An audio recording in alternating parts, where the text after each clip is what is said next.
Bienvenidos al primer programa del área de salud y ambiente a nivel avanzado.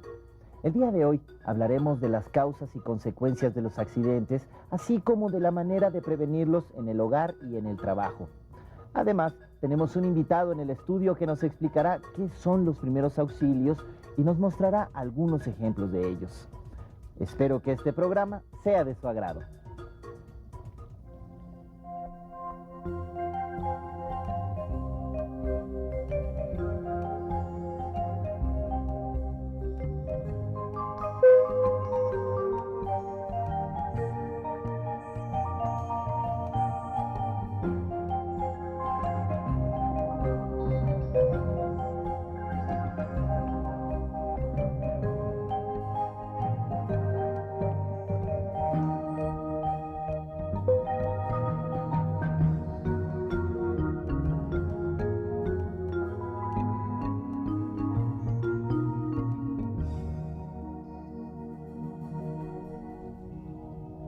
Las dudas o comentarios que les surjan cuando trabajan con su guía de aprendizaje nos las pueden hacer llegar a los números y dirección que aparecen en pantalla, ya que gracias a su participación elaboramos cada uno de estos programas. Si en el transcurso de su asesoría por televisión también quiere preguntar o comentar algo, se puede comunicar a los números del estudio. Con nosotros siempre estará un asesor para orientarlo y ayudarlo. Para comenzar, quiero presentarles al doctor Gerardo Casanova, quien nos asesorará en nuestra serie. Bienvenido, doctor. Hola, ¿qué tal? ¿Cómo están? Me da mucho gusto que nos acompañen. Doctor, quisiera que nos explicara qué es un accidente.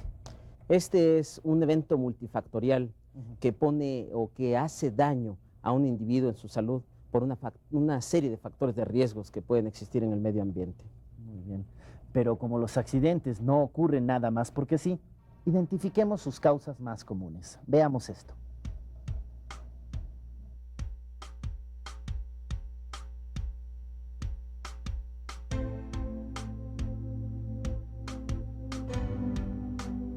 Muchos accidentes resultan de actuar con imprudencia, es decir, sin poner atención a lo que se hace. También ocurren accidentes cuando se actúa de manera descuidada.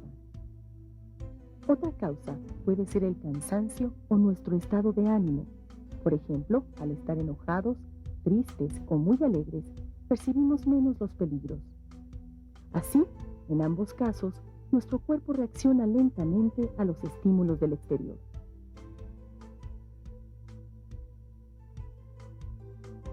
Asimismo, el consumo de alcohol y drogas que alteran nuestra percepción y conducta son el origen de la mayor parte de los accidentes graves, pues no solo inhiben la capacidad de respuesta del organismo, también llevan a actuar a las personas de manera irresponsable.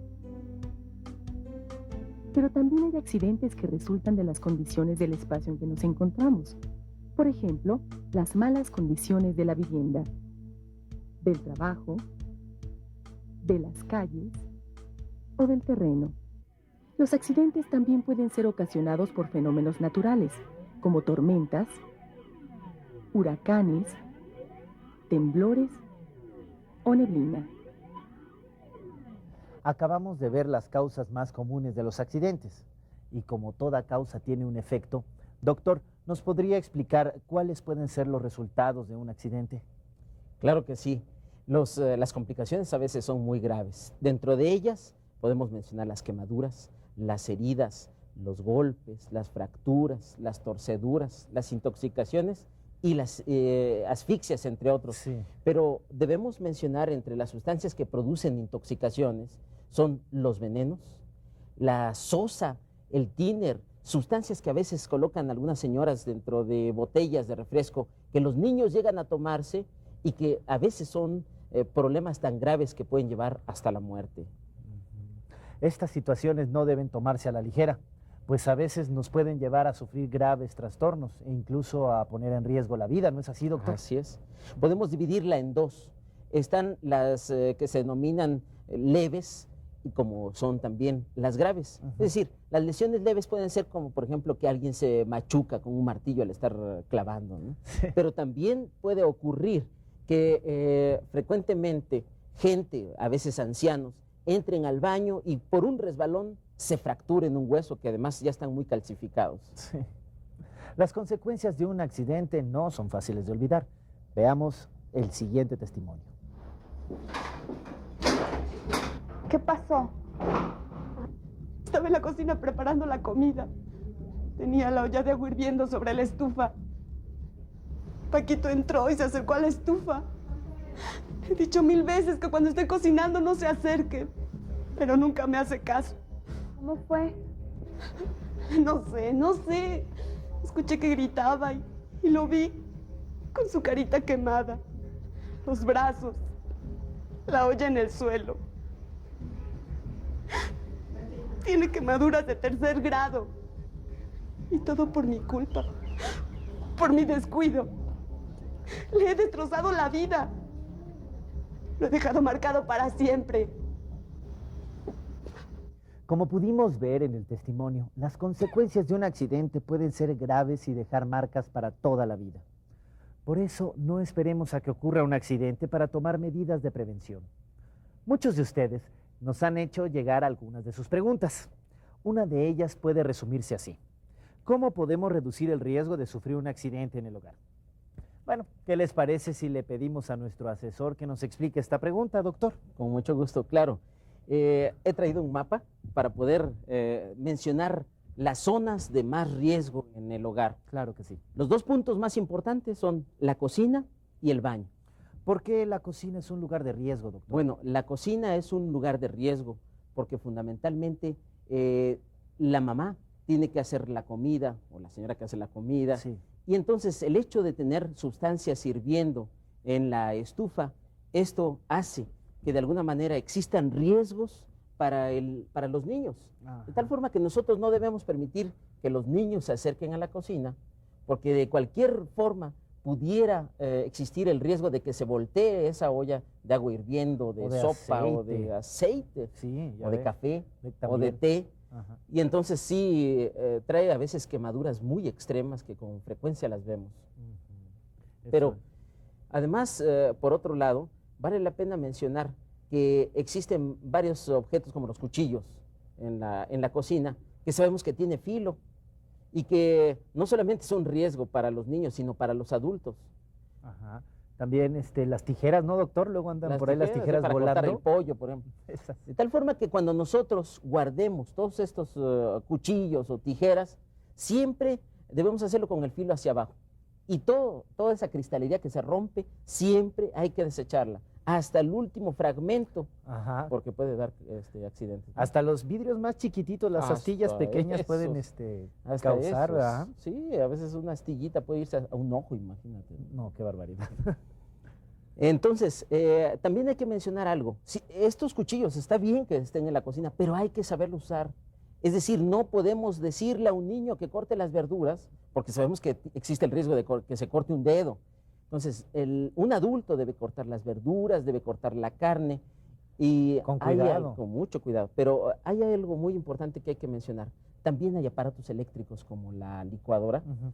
que pues tiene aspas Sí. y que a veces se mantiene conectada al tomacorriente, y en cualquier momento, si nosotros dejamos esto así, un niño puede llegar, meter la mano. Jugando, ¿verdad? Sí, jugando, puede meter la mano al vaso de la licuadora Y prenderla. y prenderle. Oh, no. Y si está conectada, ¿tú te imaginas? O sea, se puede mutilar. Los Y las dedos. mutilaciones ya pues, no se puede corregir. La Irreversible. mutilación de los dedos, de la mano, terriblemente. Es decir, siempre que nosotros compramos un aparato, debe tener ahí un instructivo de cómo utilizarse las cosas. Y como por ejemplo la olla express, Hay veces que hay gente que no sabe utilizarla. Y eso es peligrosísimo porque pueden explotar, ¿no? Sí, con la válvula que no se coloca bien. Bueno, en general hay varios puntos importantes que mencionar, entre ellos cerrar las llaves del gas. Sí. Y además los pisos de una cocina deben estar perfectamente limpios, sin agua y sin grasa. Eso es, muy bien. Me gustaría agregar que igual de importante es tener los tanques de gas fuera de las viviendas, pues a veces una fuga de gas puede pasar inadvertida, sobre todo en la noche mientras dormimos, ¿no, doctor? Efectivamente, como comentábamos, hay que tener mucho cuidado en las instalaciones del gas y sobre todo los tanques, que sean tanques nuevos, que no estén deteriorados para evitar esas fugas. Y ahora, ¿qué les parece si vemos la siguiente entrevista?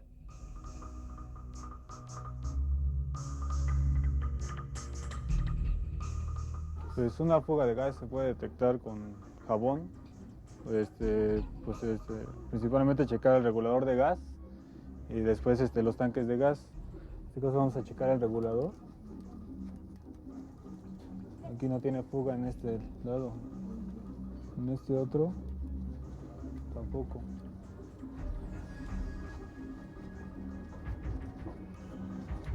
No hay ninguna fuga en el regulador. Entonces nos vamos a pasar a checar los tanques de gas. En este tanque no hay ninguna fuga.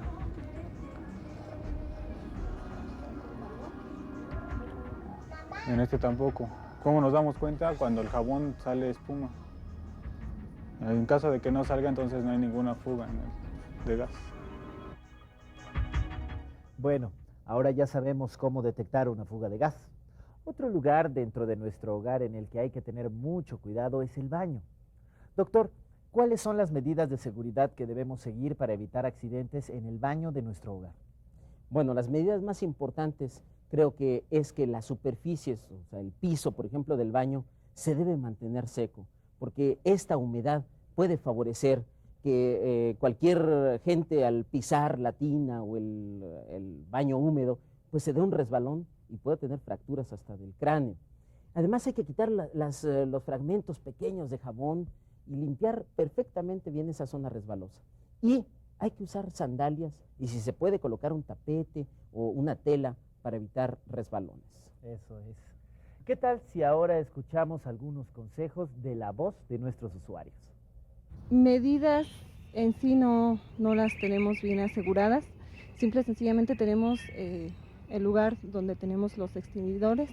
Bueno, primero que nada, lo que son los medicamentos, tenerlos en un lugar fuera del alcance de los niños pequeños, en un lugar cerrado y bajo llave preferentemente. El enfoque principal es ellos, tratar de evitar que tengan algún tipo de caída, e incluso vamos en la cocina, tratarlos de mantener fuera del alcance de la estufa.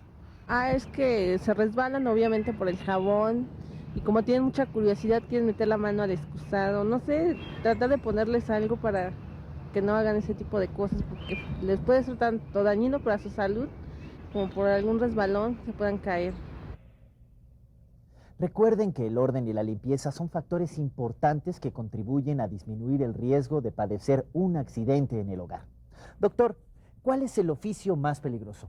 Esta pregunta nos la han hecho varios usuarios a lo largo de esta primera semana de trabajo en SEA. ¿Cuál considera usted que sea?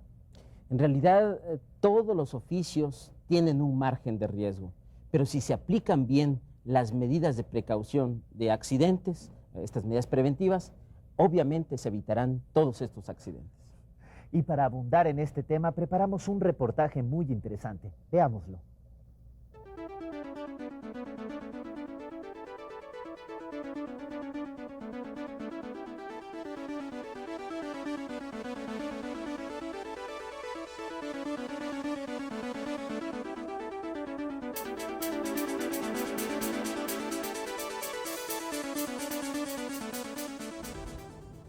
El trabajo nos hace sentir útiles y activos, además de darnos otros satisfactores.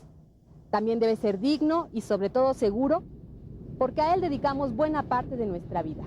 Por eso, es necesario conocer y practicar las medidas de seguridad implantadas en nuestro trabajo, porque de eso depende nuestra integridad física. Aunque cada empleo tiene sus medidas de seguridad específicas, algunas de estas pueden ser comunes a todos los trabajos. Estamos en la fábrica Bimbo, una de las más importantes en la elaboración de alimentos, en donde comprobaremos las ventajas y utilidad de las medidas de seguridad. Nos acompaña Enrique Vargas Núñez, jefe de seguridad e higiene, a quien saludamos. Hola, ¿cómo estás? Bien, gracias. Y queremos preguntarte inicialmente, ¿cuáles son las medidas de prevención generales que se toman aquí en la planta de Bimbo? Como en todas las empresas, se cuenta con un plan de seguridad e higiene. Dentro de sus elementos principales está la capacitación y entrenamiento en materia de seguridad e higiene. Está la identificación de las condiciones que puedan provocar accidentes, tanto en maquinaria como en equipo. Está igualmente el dar a los trabajadores equipo de protección personal. ¿Qué aditamentos se emplean aquí como parte del equipo de seguridad para los trabajadores? Se da a los trabajadores equipo de protección personal para su protección, aunque es importante hacer notar que es el último recurso al que se debe llegar en las empresas. El primero es la eliminación de todas las condiciones que puedan dar accidentes de trabajo. En las áreas de mantenimiento se les dota a los mecánicos de cascos de protección por algo que pueda caerles y golpearles en la cabeza. En áreas de producción se les proporciona cofias, cubrebocas. También cuentan con cinturones de seguridad, cuentan con zapatos con casquillo de protección, guantes, protectores auditivos en lugares donde los niveles de ruido así lo ameriten. Acabamos de ver las medidas de seguridad que podemos aplicar para prevenir accidentes en el trabajo. Pero, ¿qué hacer si somos víctimas de un accidente? Para responder a esta pregunta se encuentra con nosotros el paramédico Sergio Medina de Protección Civil, dependencias formadas por todos los gobiernos y se dedican a dar servicio en las áreas de rescate, primeros auxilios, maniobras de seguridad y atención médica prehospitalaria, pero básicamente en la prevención de desastres o accidentes naturales. Muchas gracias por acompañarnos. Sergio, bienvenido. Gracias por estar aquí. ¿Podrías explicarnos qué son los primeros auxilios? Bueno, los primeros auxilios son las primeras atenciones temporales que se le dan a una persona que se encuentra lesionada o accidentada, en tanto no llegue un servicio médico de urgencia, como puede ser un médico titulado o una ambulancia que se haga cargo de la persona que se encuentra lastimada, lesionada o que haya estado en un accidente. Entonces, ¿podrías explicarnos qué hacer en caso de asfixia? Bueno, en caso de asfixia lo primero que debemos hacer es corroborar, o sea, checar si la persona se encuentra respirando, preguntarle qué es lo que le pasa. Por lo regular, cuando una persona se está asfixiando porque se atragantó o algo tiene atorado en las vías respiratorias altas, lo primero que va a hacer la persona es llevarse la mano al cuello. ¿Sí? Eso nos va a dar, pues nos va a indicar más bien que la persona tiene un problema en vía respiratoria, primera. Segunda, lo que debemos es verificar, checar si la persona se encuentra con algún objeto en la boca que le pueda estar obstruyendo esa respiración.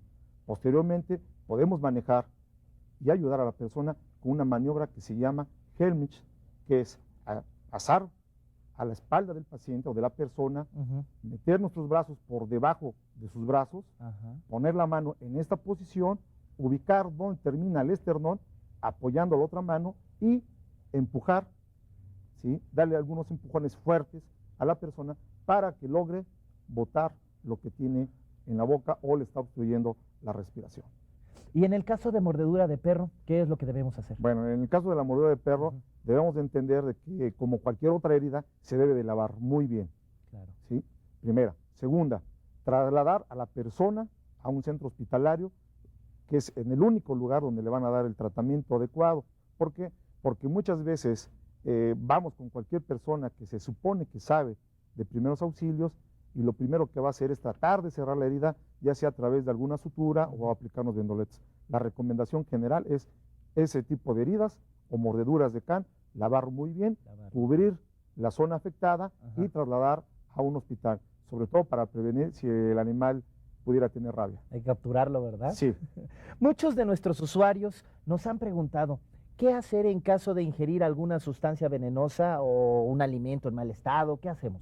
Bueno, sobre todo cuando la persona ingiere alguna sustancia que le provoque alguna quemadura, alimentos en mal estado, lo que debemos de procurar siempre es primero pedir una ambulancia.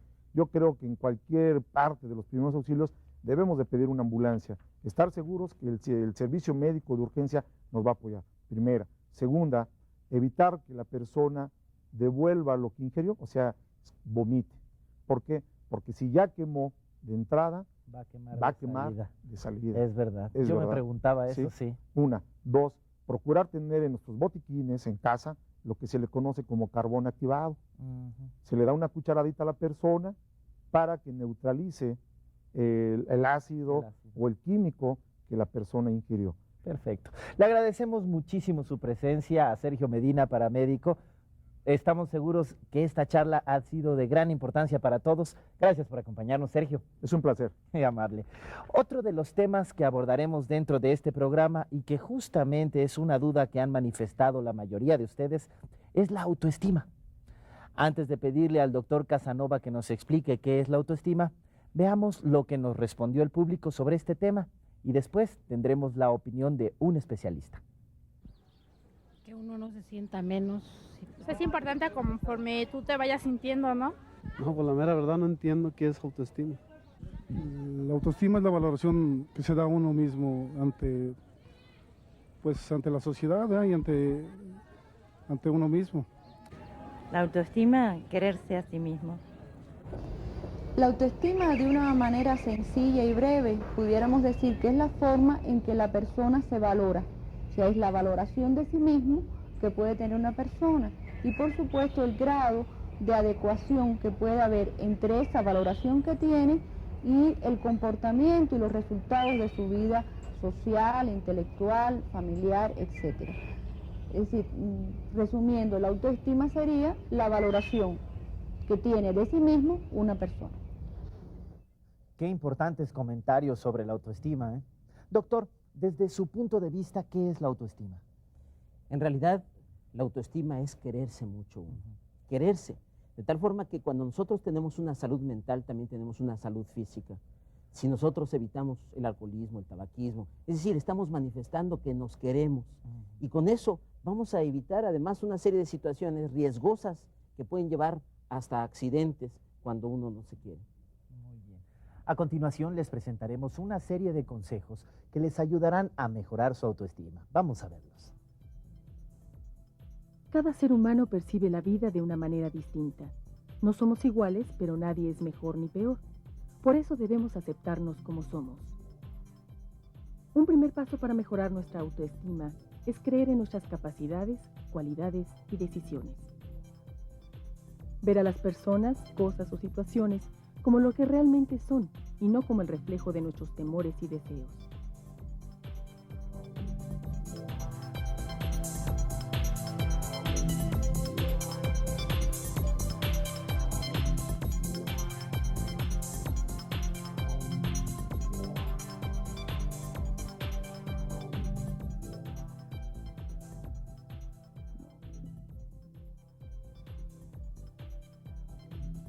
Enfrentar los problemas con optimismo, entender sus causas y buscar resolverlos a nuestro favor sin dañar a otros. Estar en constante actividad interna y externa a través de un oficio, un deporte o un acercamiento a la cultura, pues es mejor cooperar que competir. Sin entregarse con demasiada frecuencia a actividades de evasión de la realidad. Cambiar aquello que podamos, aceptar lo que nos rebasa y tratar con honestidad, respeto y comprensión a las demás personas. Piense que siempre es posible mejorar algún aspecto de su vida. No olvide que querer es poder. Y si usted se propone mejorar y cuidar su salud, lo conseguirá. Puede comenzar por reducir el riesgo de padecer algún accidente tanto en el hogar como en el trabajo. ¿No es así, doctor? Así es. Y para conseguirlo, es solo cosa de aplicar todas las medidas y los consejos que el día de hoy hemos platicado y no tendremos problema para poder evitar los accidentes, sobre todo en el hogar. Muchas gracias.